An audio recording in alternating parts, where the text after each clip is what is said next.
Hello મિત્ર, my name is GI Patel. Part group tuition તરફથી હું તમારું સ્વાગત કરું છું. આપણી સિરીઝને હવે આગળ વધારીશું, જેમાં આપણે 3 ટોપિક જોઈ ગયા. હવે ચોથો ટોપિક છે, ચેપ્ટર નંબર 1 નો જ છે. ચેપ્ટર નંબર 1 અર્થશાસ્ત્રની અંદર સામાન્ય પ્રવાહમાં અર્થશાસ્ત્રમાં આલેખ. હવે આગળના ટોપિકની વાત કરીએ આપણે તો આકૃતિના પ્રકારો જોવાના છે. આકૃતિના પ્રકારો. હવે આકૃતિના પ્રકારોની અંદર જુદા જુદા પ્રકાર છે, જેમાં સમય આધારિત આકૃતિ અને સ્તંભ આકાર. સ્તંભ પ્રકાર જે છે, સ્તંભ આકૃતિના પ્રકાર પાછા જુદા જુદા છે. એમાં સાદી સ્તંભ આકૃતિ, પાસપાસીની સ્તંભ આકૃતિ, વિભાજિત સ્તંભ આકૃતિ અને વૃત્તાંશ આકૃતિ. અહીંયા આપણે સમય આધારિત આકૃતિ વિશે જોઈએ.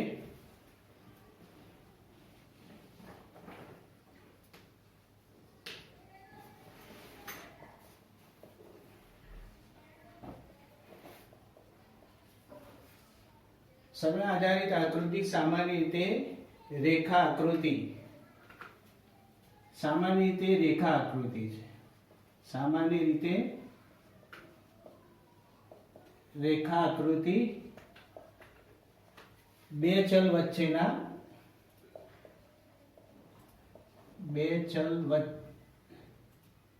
વચ્ચેના સંબંધની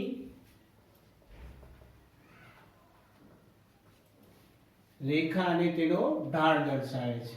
રેખા અને તેનો ઢાળ દર્શાવે છે. અહીંયા રેખા અને ઢાળ ખાસ મહત્વનું છે.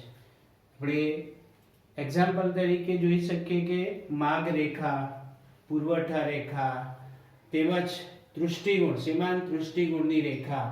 એક્ઝામ્પલ તરીકે માંગ રેખા, પુરવઠા રેખા, સીમાંત તૃષ્ટિગુણ રેખા.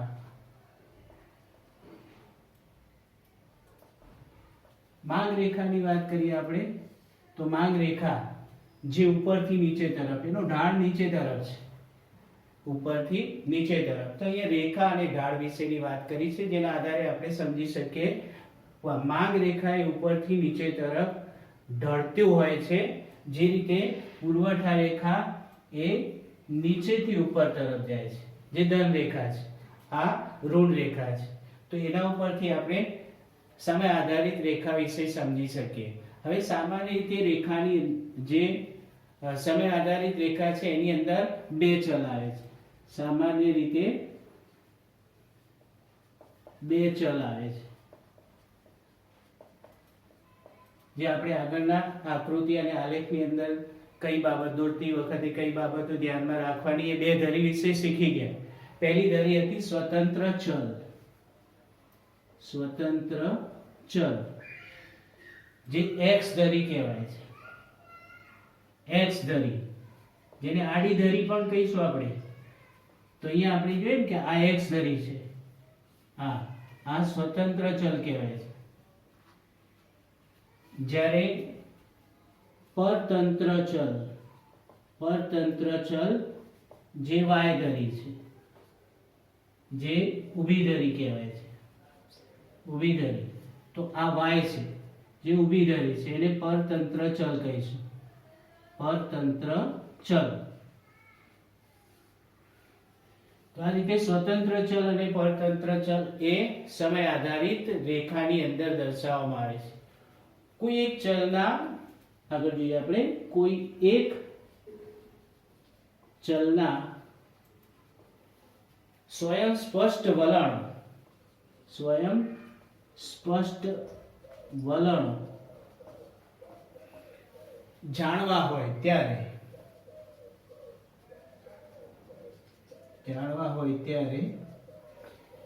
સમય આધારિત આકૃતિનો વધુ ઉપયોગ થાય છે. તો સ્વયં સ્પષ્ટ વલણો હોય છે, જેમ આકૃતિની અંદર આપણે જોઈએ કે એ સ્વયં સ્પષ્ટ વલણો હોય છે, જ્યારે આલેખની અંદર એ સ્વયં સ્પષ્ટ હોતી નથી માહિતી.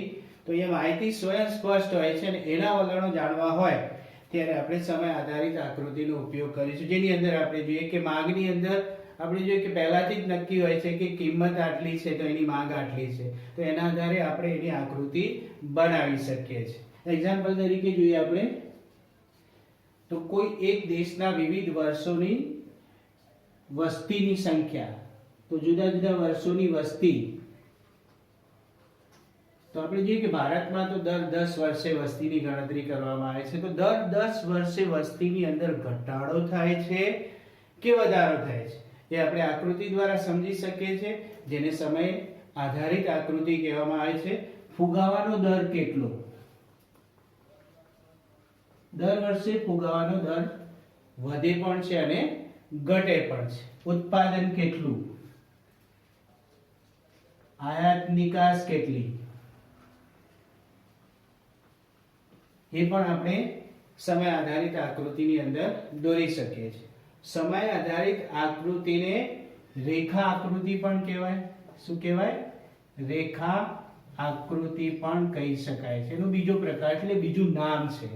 કદાચ તમારે વિકલ્પમાં પૂછાય કે સમય આધારિત આકૃતિને બીજા કયા નામથી ઓળખવામાં આવે, તો રેખા આકૃતિ. આપણે એનું એક્ઝામ્પલ તરીકે જોઈએ.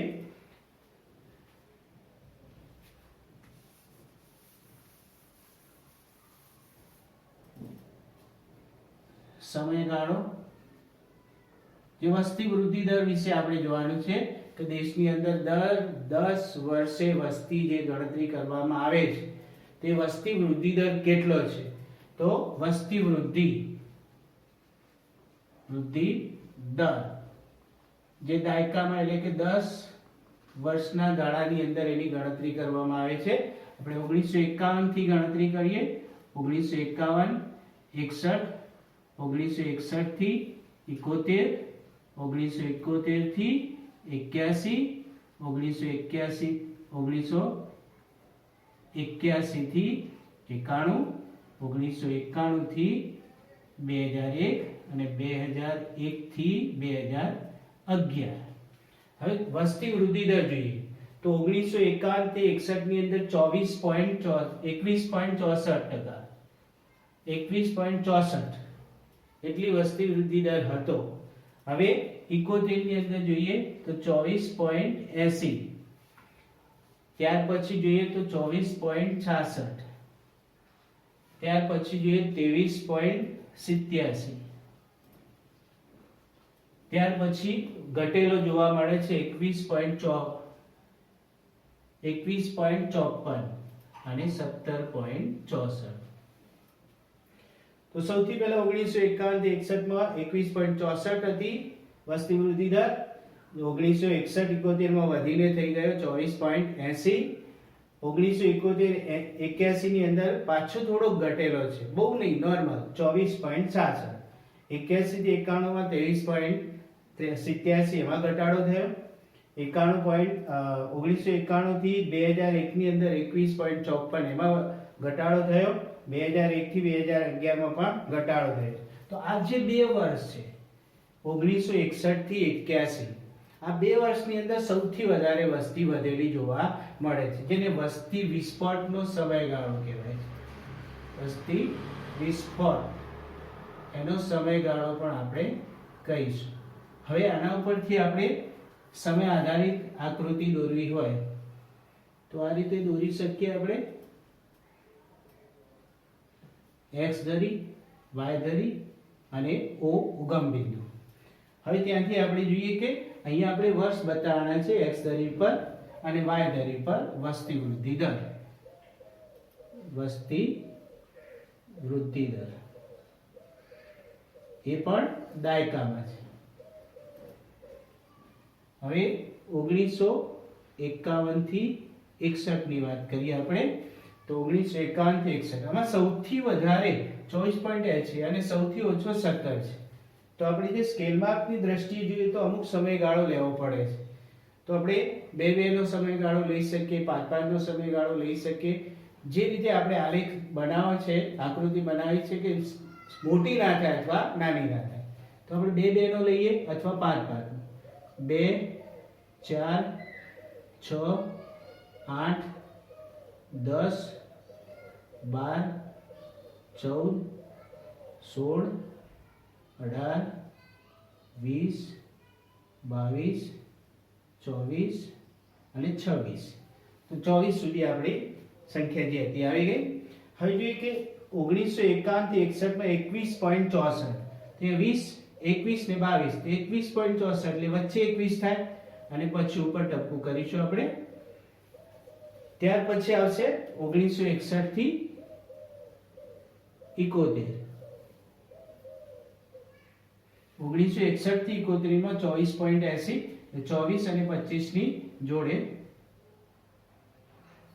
ત્યાર પછી 24.66 1971 થી 81 ની અંદર 24.66 એનાથી સેજ નીચે આવશે, એનાથી સેજ નીચે આવશે. 23.87 ની વાત કરીએ 1981 થી 91 ની વાત કરીએ 23.22 ને 23 અહીંયા થશે તો 23 એટલે સેજ ઉપર આવશે 23.64 ની આસપાસ. ત્યાર પછી 21.54 ની વાત કરીએ 1991 થી 2001 તો 21 અહીંયા 20 21.54 એટલે 22 ની આસપાસ 21.54 એટલે 21 ની 22 ની વચ્ચે અને છેલ્લે આવશે 2001 અને 2011 17.64 એ 17 અને 64 એટલે અહીંયા આવશે. તો આ રીતે આપણે ટપકા બનાવી દીધા. હવે એ ટપકાને એકબીજા સાથે જોડી દેવાના છે કે આ ટપકું છે અહીંયા અહીંયા અહીંયા અહીંયા. તો આ રીતે જે આલેખ આપણો બની ગયો એને સમય આધારિત આકૃતિ કહેવામાં આવે છે.